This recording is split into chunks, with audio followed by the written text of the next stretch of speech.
નમસ્કાર. આપણી કિંમત આપણે જાતે જ નક્કી કરવાની છે. જીવનમાં વ્યક્તિએ પોતાની કિંમત પોતાની જાતે જ સમજવાની હોય છે.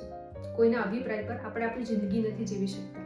એક જ હીરો હોય, હીરાનો ટુકડો હોય, જો રસ્તા પર પડ્યો હોય તો લોકો તેને અડતાય નથી, પણ એ જ જો જ્વેલરીના શોરૂમમાં હોય તો લાખો રૂપિયામાં વેચાય છે.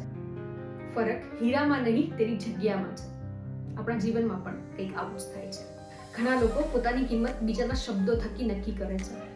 કોઈએ કહી દીધું કે તને નથી આવડતું, તું નહીં કરી શકે, એટલે આપણે માની લીધું. પણ યાદ રાખવું કે બીજાનો અભિપ્રાય એ આપણી ઓળખ નથી. જો માછલીને ઝાડ પર ચડવાનું કહેવામાં આવે તો એ આખું જીવન પોતાનું નકામું જ સમજે. દરેક વ્યક્તિમાં કંઈક ને કંઈક એવી ખાસિયત હોય છે જે દુનિયામાં બીજા કોઈ પાસે નથી હોતી. તો દુનિયા આપણને કમિટમેન્ટ આપે એ પહેલા પોતાની જાતને ઓળખવાની જરૂર છે.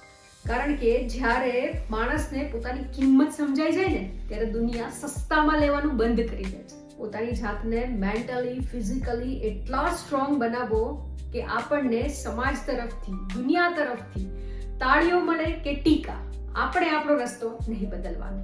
કારણ કે આપણી પોતાની કિંમત લોકોના શબ્દોથી નહીં, આપણા કર્મોથી નખાય છે. અંતમાં એટલું જ કે પોતાની કિંમત જો જાણી જઈએ તો દુનિયા ક્યારે ઓછા ના આંકે.